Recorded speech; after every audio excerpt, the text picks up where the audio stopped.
Welcome back to It's Too Damn Hot, the dub edition. I think that, what was it, Midnight Club 3 was the dub edition? Well, anyways, if I recall correctly, yes, thank you. I'm your host, as always, your friendly neighborhood Simpsons kid, Maximilian Danger Derrat. And joining me, as always, is... Sybsidian of the Triple S League. There Hello. you go. Hey, you picked up. Oh, good job. All right, how you doing, man? It's still hot. It's been a very long, hot summer. But all of these games, we're getting so close. Just like, I'm drooling, man. It's like less than 3 days, and I'll be playing Jagged Alliance 3. I can't wait. Oh, it's coming out in 3 days? Yeah. Nice, Jagged Alliance is coming out soon. Tactical, third person, isometric third person type scenario, with a big cast, a lot of returning people, like voice actors and all that kind of stuff. The game developers, like everything. I'm so stoked for this. This has been one of the best things of the summer so far that I'm looking forward to. It honestly looks really good, and I can't wait. Yeah, you were going gaga about it on last week's show. And you have like less than 2 weeks to play until Baldur's Gate 3 comes out? Yeah. And then 2 weeks, exactly 2 weeks to finish it, master it, all that stuff. And then it's back to, back to Baldur's Gate, because I mean, I played a crap ton of the closed beta and whatnot. So yeah, and there's going to be so much more to play in it when it releases in a couple of weeks, and it probably just got the greatest bump in its potential player base ever because of this little thing that I learned about a couple days ago that I wish I didn't know about. It's kind of a, like, this is really hit or miss for some people. It's been a little interesting. Yeah, the philosophical debates it has inspired about whether or not it's okay. It's I'm just sitting back and laughing my ass off at it. Syb, why don't you explain to people what's been going on with Baldur's Gate 3? I'm just gonna lean back in my chair and and muse myself as you try to keep this PG. So, yeah, keeping it PG, that's going to be a little difficult. So Baldur's Gate had their panel from hell, which in some people's mind really was a panel from hell this time, because they introduced a whole bunch of new options, and included that was a bunch of the romance options. And you can go on a date with one of the druids, this devilish fiend girl. Yeah, and she'll take you to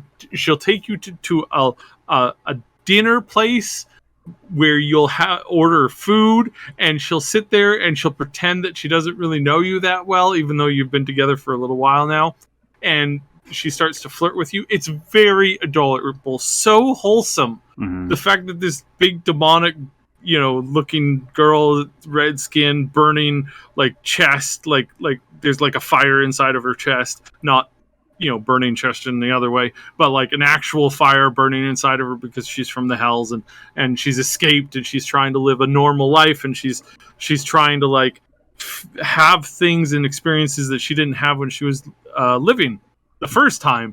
And so she wants to go on this like wholesome date.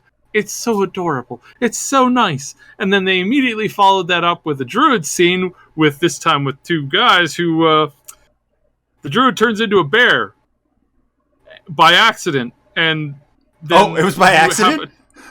So he's like, I am sorry, the bear, the urge, the fire kind of rages up inside me when I get really passionate, and I'm so sorry. And then you playing as, this is if you're playing the vampire boy, your reaction can be, oh no, I like it, keep going with the bear form.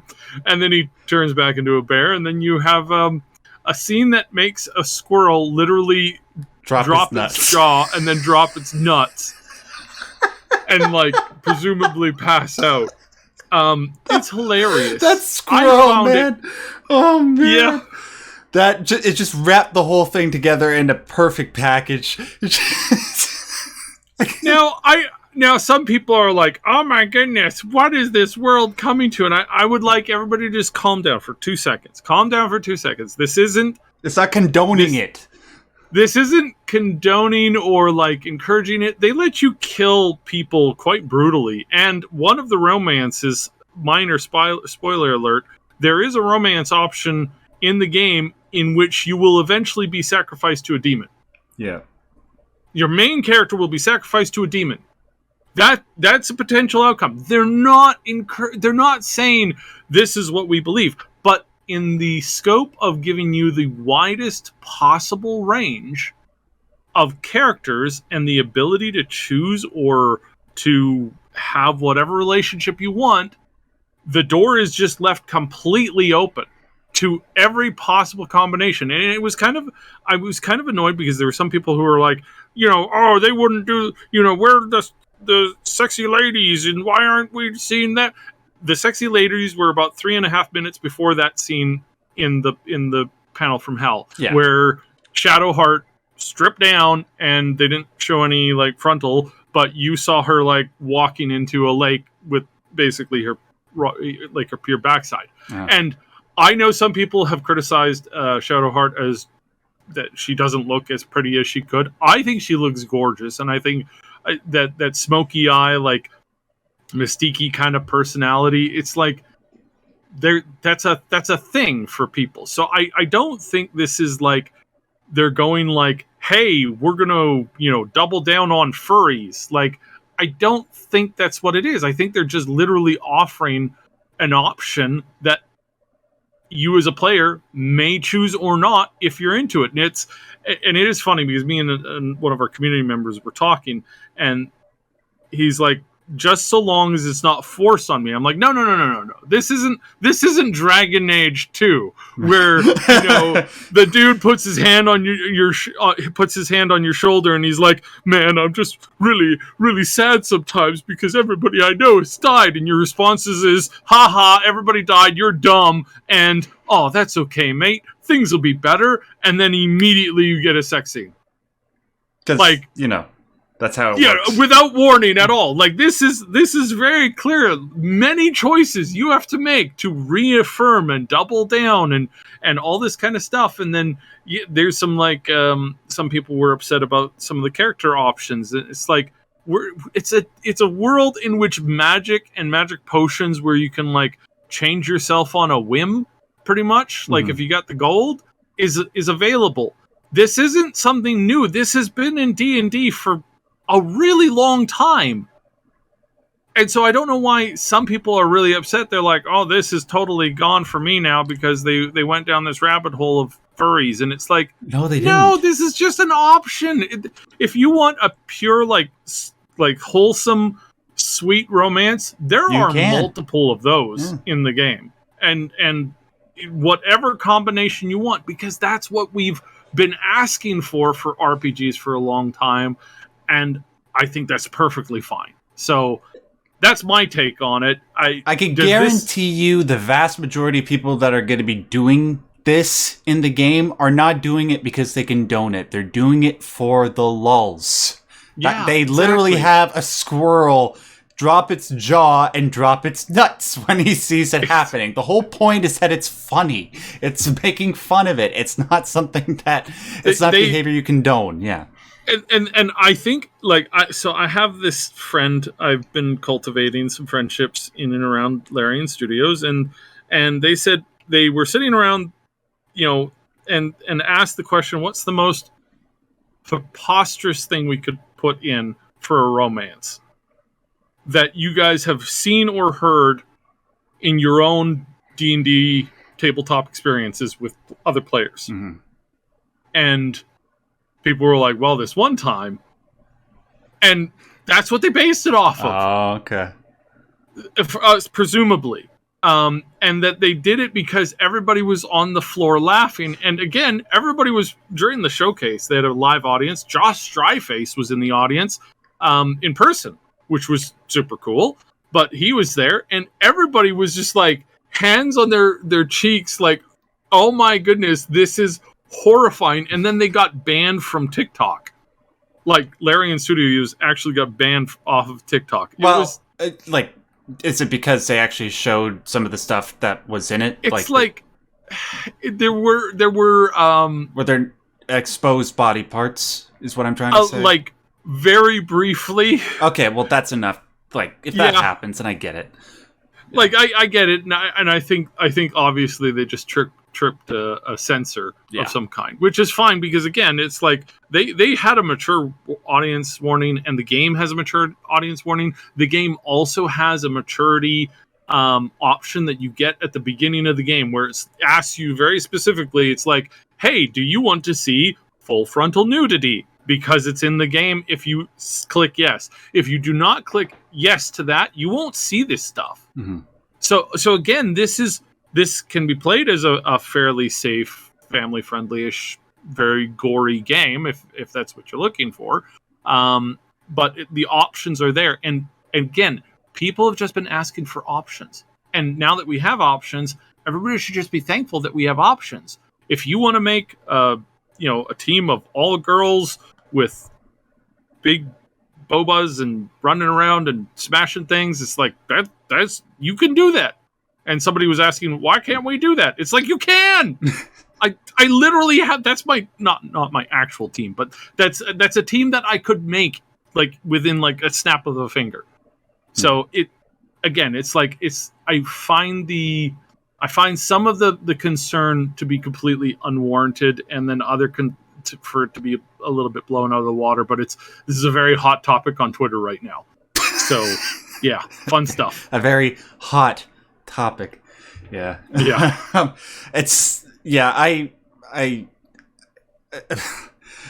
I applaud their creative style. I'm happy that they went there and they're embracing the fantasy element of it. Of course, if they do go about, I don't know, endorsing it in some way, obviously that's a problem. But no, they're just doing it for humor. I will say though, I hope that if I don't get the opportunity to make a character that can have sex with an ent, then my immersion will be completely broken. Like an ent from an ent. Yeah. An ent. No, no, the splinters. I don't know if they can do an ent. I don't know. This might just be ruined for you guys. I don't know what to tell you. Well, yeah. No, I'm not gonna buy. No, I'm just kidding. I'm gonna get the game. Yeah. We'll have fun, man. Anyways, just a little bit of a lighthearted, unless you're, I don't know, staunchly conservative like Jack, whatever his name was, the guy that was always against the video games, the lawyer. You know what I'm talking about. Yeah. Yeah, that guy. Unless you're like him. Anyways, next topic.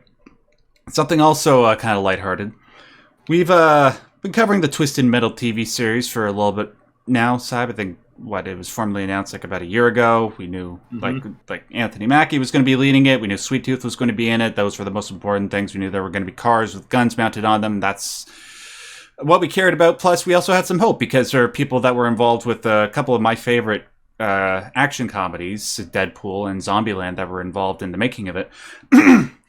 Thing is, though, when the first marketing material started to come out for it, it didn't really impress me. Like the first teaser trailer that they got with Anthony Mackie in his car just jamming along to Len Steal My Sunshine.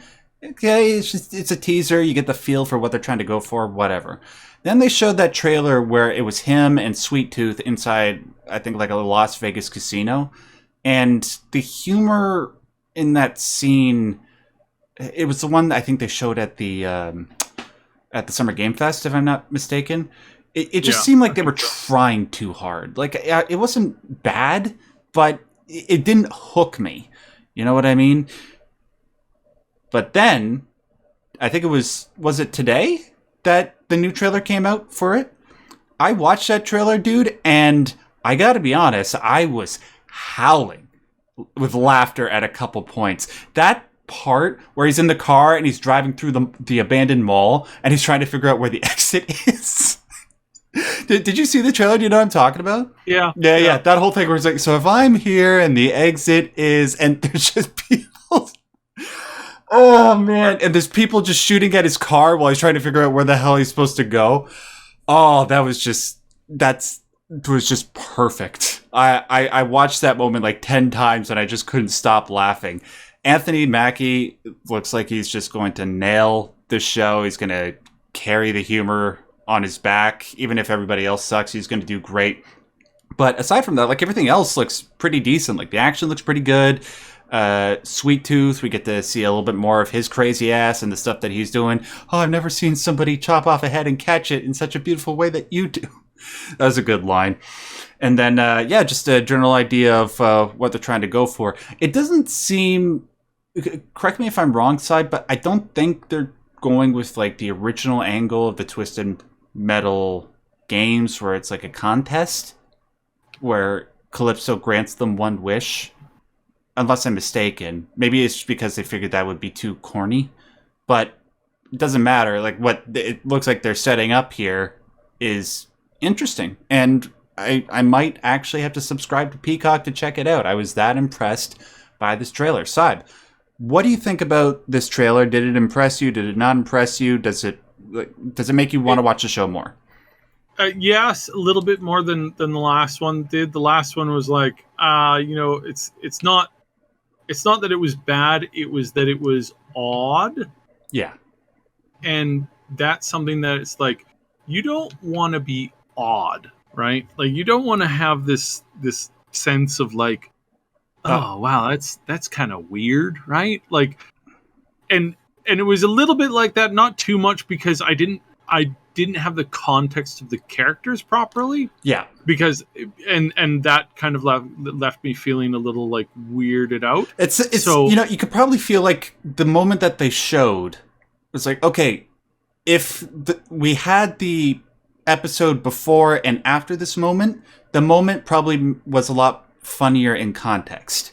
Yes. Right? Yes. So yeah. And there's some humor where it's entirely character dependent. Like you have to get the idea of the character before a particular scene kind of can be at its funniest, right? And like I write for this very, very ditzy character in my book series, and I love writing her. She's so much fun to write because she's just totally out there, like totally just not like currently keyed into whatever is going on. She's totally like spaced out and just says the weirdest, dumbest stuff at the weirdest moments in time. And if you take one of those clips and you just tell the joke, for somebody who doesn't know the character or the setting, it comes off as like, well, why would anybody say that? That doesn't make any sense. Yeah. But it's the other characters going, oh no, she's going to talk again. Oh no, please don't say anything stupid. And then she says something completely like, I'm not stupid, blah, blah, blah, blah, blah. And it's like, oh, that's actually halfway intelligent. And, finishing line makes no sense. Everything just goes, and everybody's like, oh God, please, why? So when you have a character like that, it's very much an in context thing. And I think that's what the, what's the clown guy again? Sweet Tooth. Sweet Tooth. That's what Sweet Tooth, I think, is. It's like, I think we have to be introduced to that character a little bit more to kind of like set the, like, is he like a joker? Like, is he being serious? Is he like serious dumb, serious funny, serious stupid? Yeah. Is he just not serious at all? Is he comedic based violence? Like what kind of thing is there? And that's something that you get, you have to get in context, and the actor and the writers have to really play that out. And in Deadpool is a great example of this. Yes. Deadpool, you could not pitch Deadpool to a room of executives. You just couldn't. Right. And that's why the pitch died like 4 times. And they eventually had to do some like sneaky, put it out in the public, with a winky face to say, look, you guys just don't understand. This is good. It's going to be good. People are going to love this. And it was for the dope. Longest time. Yeah, exactly. But for the longest time, they were like, we don't believe in this because this is saying bad words. And you know how much people hate bad words? Well, no, it was that, but it was also like, can we put a lot of special effects into an R-rated comic book movie and reap and get a return on our investment, which they did, by the way. They made $750 million on that movie. Yeah. It's one of the best. It's one of the best investments of the last decade as far as like movie franchises. Goddamn right. And thank God so- it worked out, because now we're seeing Wolverine in the yellow spandex armor. Did you see that this morning? Yeah, it doesn't look bad. I'm kind of excited. It's going to be, I think that he's probably one of when I think of Wolverine, I think of him. Yeah. Right. And the fact that he's coming back, when he said, "Oh no, look, I'm never doing this again. This is absolutely ridiculous." Then, but then he gets roped into it again. It's like, man, that is going to be gold. That is going to be just pure freaking gold. So yeah, I think overall, I think we have. I think this is going to be a success now, because we're seeing a little bit more behind it. It is kind of campy humor, but it's not written by idiots. It's actually like good, because campy humor, it's like if you don't nail it, just like absolutely nail it, then it's just cringe bad, right? Yeah. Like nobody wants to watch it. There is cringe comedy. I was telling there's a couple movies out there that's like, what was that zombie romance movie, like Warm Bodies. Yeah, Warm Bodies. Warm Nice. Bodies was like intentionally cringy. Like it was intentionally cringy for you to ha at. And I thought it was, like, for what it was, I thought it was pretty good. It was fine. But yeah. some people didn't get the idea that no, this is cringe on purpose. It's like cringe on purpose is not something that some of the older generations get. They just don't understand it at all. Whereas, especially Gen Z and a lot of millennials, they love that stuff. It's genuinely really funny to them. So yeah, I think what we're seeing is like Encouraging. good. Yeah, it's encouraging. It's very encouraging. Yeah, we only have just a couple more weeks until it comes out, and yeah, man, if they started the marketing with this, like the hype levels would have been much higher and be building up. And I hope they have a lot cooler stuff to show in the lead up to it. Guys, what did you think of the Twisted Metal trailer? Did you not like it, or are you like us and myself, where I was just howling at it? Let us know in the comment section below. All right. What the hell's going on with FIFA? So EA has put out their new soccer, not FIFA game. Because, as you know, FIFA Is that what it's called? Not FIFA? Yeah, basically. That's what it's called in like everything that's not official marketing. Because, as you know, EA lost the FIFA license because FIFA wanted way more money. EA was literally raking it in, left, hand over fist, and a lot of the players, and especially EA has been doing this for a long time, where they do college athletes and they don't pay them for taking their likeness, their name, or anything like that. And a lot of this stuff is really, like, that's really messed up. But it's also messed up that the whole system of it was they were making hundreds of millions of dollars, I think, like almost like quarterly, by being like super aggressive to selling this stuff to kids. And FIFA basically was like, now that's some of our money, we want that money. And they realized, they're like, oh, okay, well, we can't, let's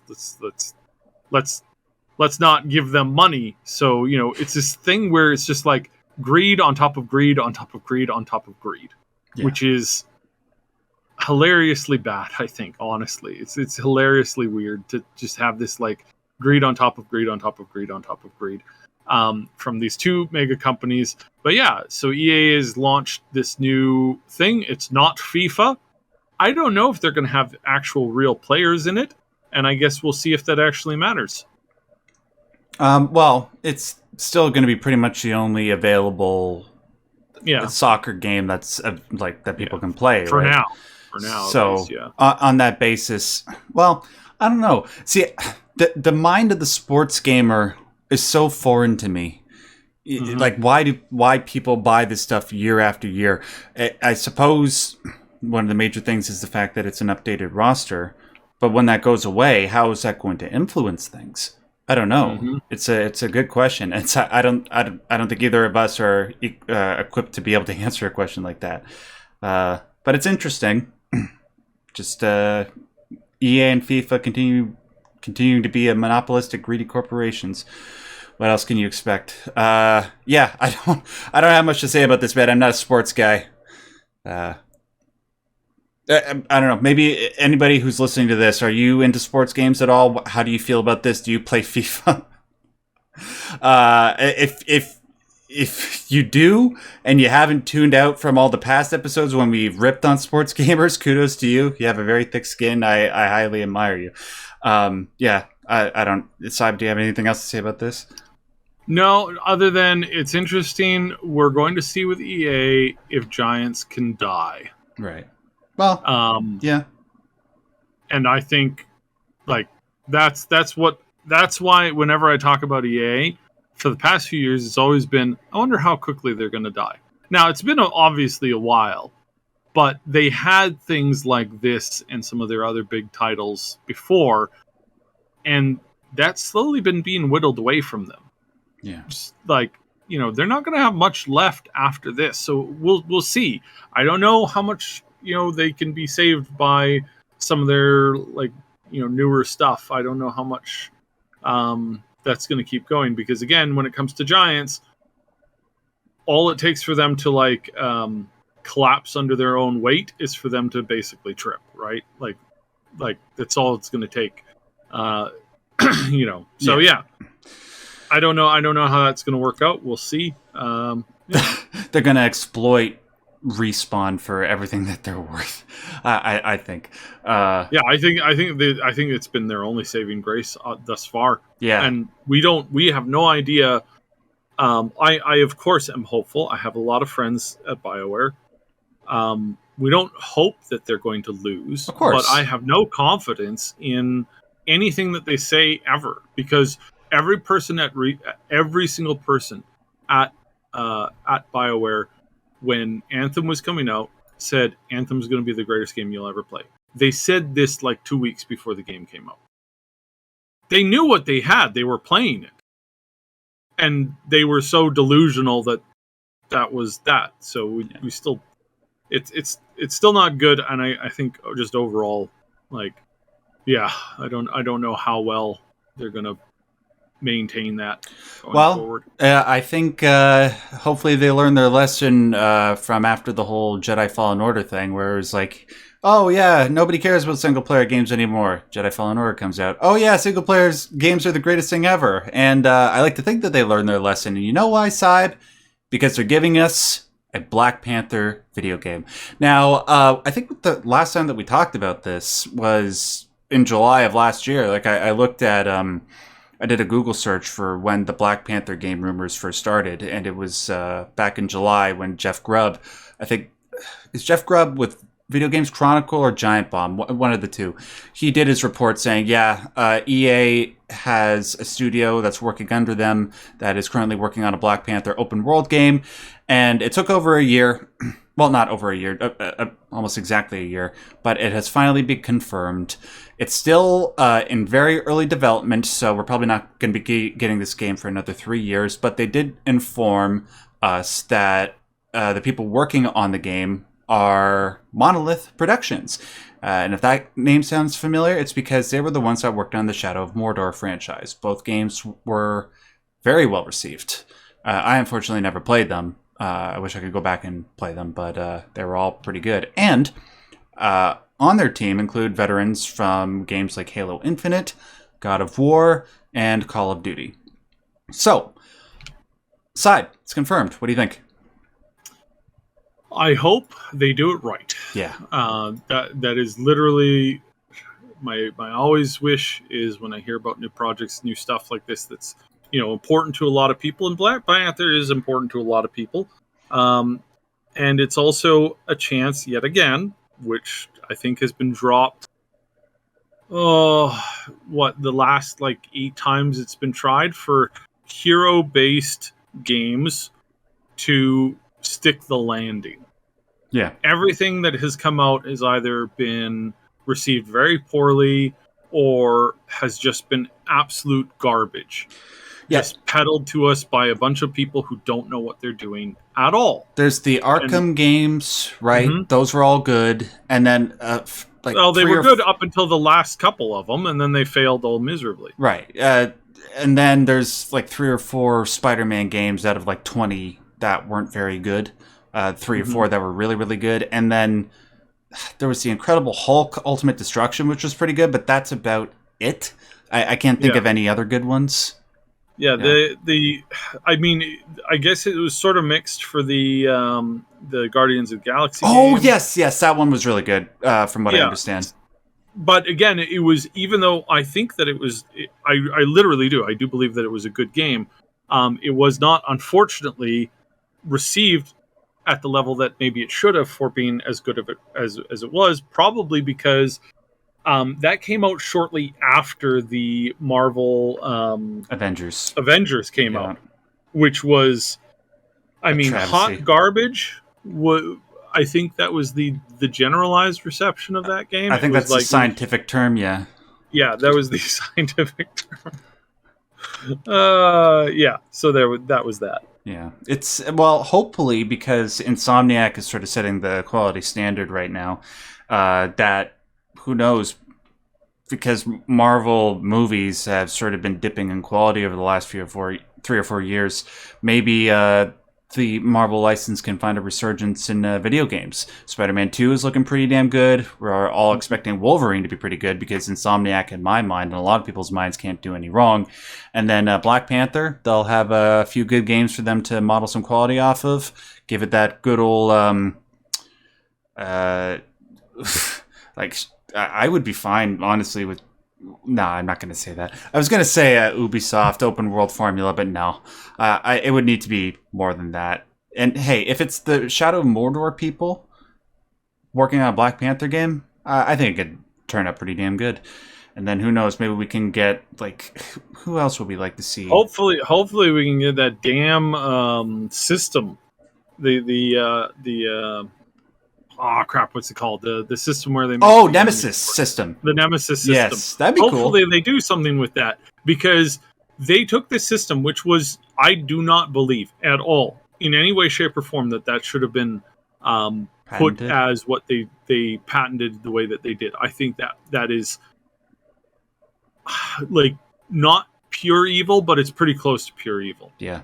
It's like, hey, this is a game mechanic that's really cool. Well, let's patent it. Well, but you can't patent game mechanics, because if we do that, then sooner or later, you're only going to have a handful of corporations making video games, and that's it. Mm-hmm. I mean, of course, there'll be new indie developers kind of coming up with new stuff, but like, they'll find a way to shut down almost all of that, right? Like, oh, well, you got to the end of a thing. We hold the patent on a game that has a goal. So therefore, you're kind of screwed now because you didn't give us $42 billion to access this right. So people just have to come back and play the 8th iteration of this game that we've made in the last like 2 years. That's, just absolute garbage and is full of nothing but microtransactions. It's like that is something that we do not want to see. I think the state or whoever was like pushing back against it totally failed. And it's one of these things where it's like either the judges or the lawyers involved in that didn't know what they didn't get it at all. They didn't understand it, and it's a travesty.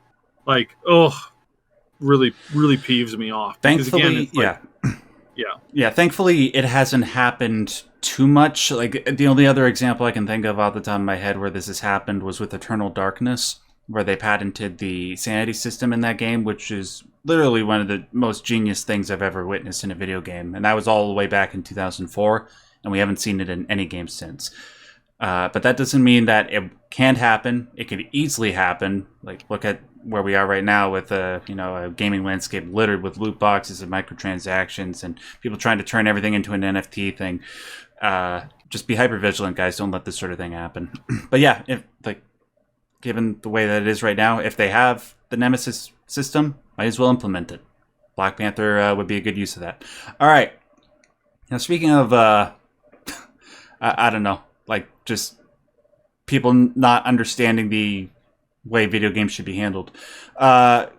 So we talk frequently on this podcast about the importance of being able to emulate games because software fails, and everybody wants the new and latest thing. And unlike movies, which you can play on any DVD player or Blu-ray player, video games don't necessarily operate like that, and it's unfortunately quite a travesty. But I didn't realize to what a degree of travesty it was until Sybe sent me this story. Sybe, why don't you enlighten people to this horrible statistic? Yeah, it's bad, and so 9 out of 10 games are commercially unavailable for any game that's older than, I think, 2010. Yeah, it's like 2010, and a little bit more, but yeah, especially on console. Like, there's a lot of really good games out there that you just cannot get, no matter how hard you try. There's a bunch of old games that I remember playing on the first Xbox generation that I was like, I like this game. This is really cool. This is really interesting. And they're just not available, period. Yeah, like what? If you don't mind me asking. I can never remember the name of it because it had this really weird name. But it was like it was Xbox's attempt at doing an RPG. Jade Empire? No, it was. Although Jade Empire was really good, Yeah. but I think that's available. I think you can get your hands on that on Steam. I might probably be mistaken. I'm not going to pull it up now. Okay. But it started with an S, and it was like Shadowrun? Sudokai? No, Sudokai or not Sudoku, but I think it's something like that. Okay. It was a really interesting game, and I really did like the characters. I really wished that they had done something more with it, which they didn't. They just kind of like sat on their butt. Then there was this really, really awesome naval game in the first generation Xbox that I showed my dad. My dad actually was quite interested in it because he really likes tall ships, and it was really, really well done. And I always compare the crap that Ubisoft is trying to do with that game, which came out for the original, and it in some cases looks better than what they're working on now. So it's kind of funny and sad at the same time. Yeah. But yeah, that's just the general, like, it's just so many games. And then before that, on the Super Nintendo and on the GameCube and PS1, on the Sega machines, there are so many games that are just not available for you to play, period. They're just not there. And you just can't get them. You can't be like, hey, I want to play that one game. It's like, well, how do we get it? Oh, pirate it. Yeah. Well, no. Like, how can I legally get my hands on it? No, just pirate. Like you're telling me that there's no way I can't go down to this head office that owns the rights to this game, slap down a bunch of money and say, I would like to buy this game. Nope. You will be escorted out of the premises and banned from it if you did that. So you don't like money is what you're saying. Oh, then that's the weirdest thing. And I mean, we talked this to death about Nintendo. It's like Nintendo just constantly, they had money problems, real bad money problems for a long time. And what was their answer to this?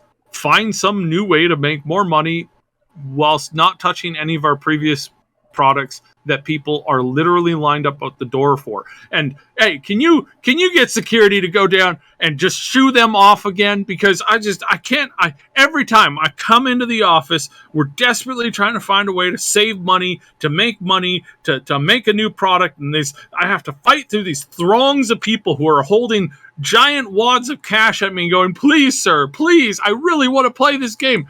That was for our old system. Go down to the secondhand store and see if you can find an old working Nintendo and use that, for crying out loud.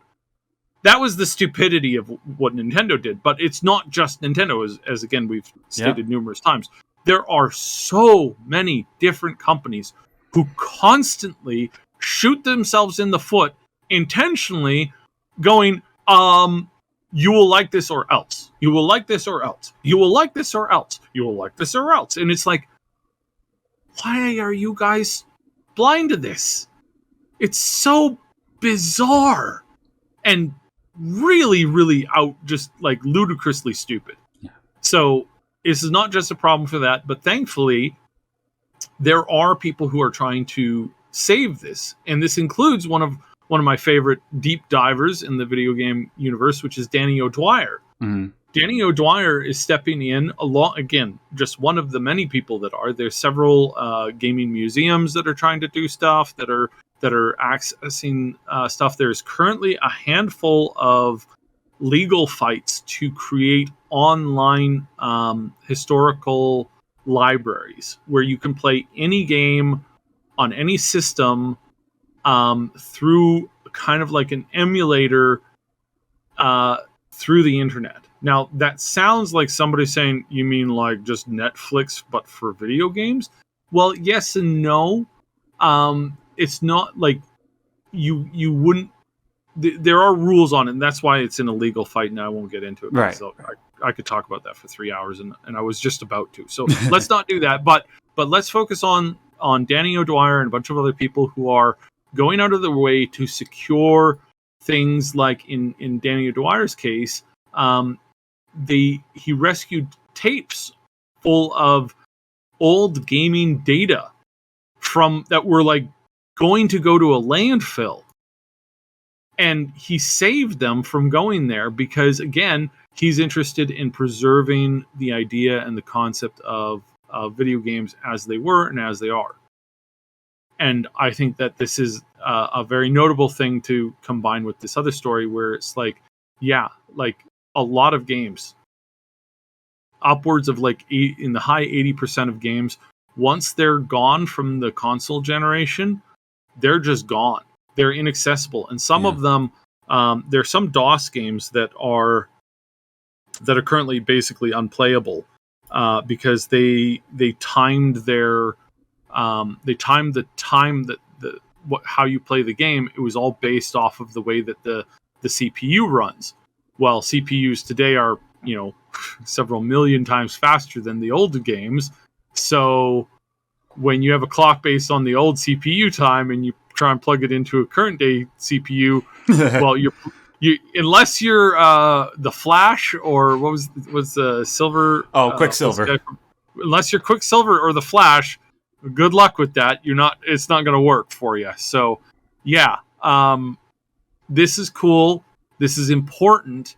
And if you guys are interested in this kind of stuff, then support these people how you can. And most of that support, the best form of support you can get is you can try to pay attention when some legal argument is coming to a state, province, or country that you live in, and then write your, find out who's doing it, where the lawsuit is, find out a little bit about them, and then just call your representative and stuff like that, because that stuff literally matters. It literally matters.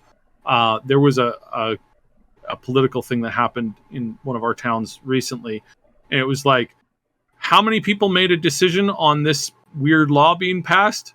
7 people. You go, 7 people? They only consulted 7 people? No, that's how many people bothered to show up to vote. Right. So if you and your family and your friends can like call your representative for your local area, you'll probably have a larger impact than a bunch of other people. So stuff like that, again, not to get political, but it's like this stuff is genuinely really important because it's history, and it's history of gaming, and it's really dumb to lose this stuff permanently just because nobody was willing to do the work to actually make it last, and that includes the work of doing stuff that is important in the gaming creation aspect, like the actual coding, but also in things like some of the and specifically here with the stuff that Danny got, a lot of it was footage of Xbox 3, the original Xbox, of people like Tony Hawk and other people doing the showcases and the announcements and that kind of stuff. It's like that stuff is important because that's a stretch back in time, and that was pre-YouTube.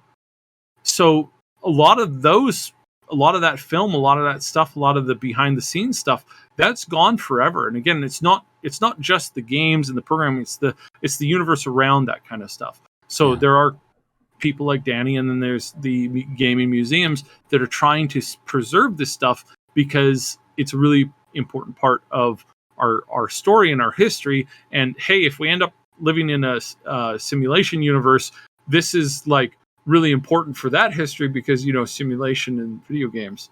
Lol. Get it? Yeah. It's right. That was a joke. That was a joke. Yes. I know. It was a bad one, but I tried. Sorry, I was just about to say something, and then you just dropped that, and I just it stopped me dead in my tracks. Yeah, I was just gonna say, like, the history of making games is so interesting at times. Like, I think some of my favorite content that I've ever watched on YouTube is from a guy named Nomad Colossus. And all that guy does is look at old footage and old versions of Shadow of the Colossus and Eco and The Last Guardian. So made by the same guy that made those 3 games. And it just gives a wonderful insight into how these games come together and all the effort and all the imagination that goes into making them. And when that stuff is just snuffed from history, it's a profound loss. Mm-hmm. You know, so kudos to his name is Danny O'Dwyer. Danny O'Dwyer. Kudos to you, sir. And it's the most Irish name ever, and he is. I believe he is Irish, like full on. Like he's got the accent and everything. It's quite hilarious. What are you trying to say? You're trying to destroy me video games? Yeah. That was a very terrible. And I'm half Irish, so I should do better. How dare I? Yeah, but kudos to you, and kudos to Nomad, and kudos to everybody who tries to do stuff like that. Video games do need to be preserved. There's so many games that surpass the brilliance of the last several generations of gaming that are going to die because there's no other way to access them other than through emulation, and nobody's going to know about them outside of a word of mouth, like Xenosaga. Syb, I recently finished Xenosaga. That is probably the most intelligently written series in so many different respects that I've ever encountered. And the only way they can play it is through PS2 emulation. You know? Yep. So we got to do something, guys. And thankfully there are people that are fighting the good fight. So on that note, on that, that little light of hope, we're going to finish out this show, which actually happened to wrap up a lot sooner than I was expecting.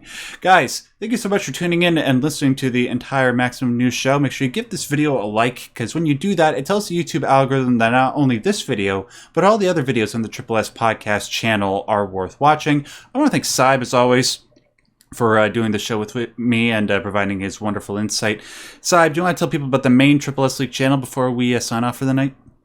Yeah, check out the Triple S League over on YouTube. We've got game guides and stuff like that. Mooney is going to be doing some streaming of a few different games. I'm going to be streaming Jagged Alliance as soon as it comes out. And we're going to be... we're also going to be trying to stream on a couple other places. But we'll also be doing game guides for a lot of these games. And then Baldur's Gate, we're going to be doing as much as we can around Baldur's Gate, and then Starfield. Out of whichever 2 of those is the best game, we'll probably be focusing a little bit more on, but we're going to try to keep up on both of them, actually, because there is a ton of stuff there. Yeah, for both of them. A ton of stuff there for both of them. It's almost incalculable how much stuff there's going to be for both games. So, yeah, check us out. But we're going to cover it because we're nerds. And you guys can find me just at all the regular forms of social media, just at Max Derrat. And before I sign out, I think I should probably plug this. Syb, on Sunday, I'm going to be in Los Angeles, California for a convention, Metal Gear Solid Con, or MGS Con. We have to call it that way for legal reasons. I'm going to be on a panel with... a fellow YouTuber, Young Yeah, you might have heard of him. He's also big into Metal Gear, as well as a very prominent Twitch streamer, a guy named DRK, who streams, I think, exclusively Metal Gear Solid games. We're going to be doing a panel just talking about our love for the games and taking questions, and I'm also going to be hanging out and getting some stuff signed by a bunch of the voice actors from all the original Metal Gear games. So when I come back on Monday, I won't be back on Sunday, side, because I'll be on the plane around the time that we normally record coming back. But I will record with you on Monday, and I will report back to you everything that happened when I was there. Looking forward to having a really good time. Yeah. All right, guys, that's it. And until we do this again next Monday, I want to remind you, as always and as per usual, stay yellow. Goodbye.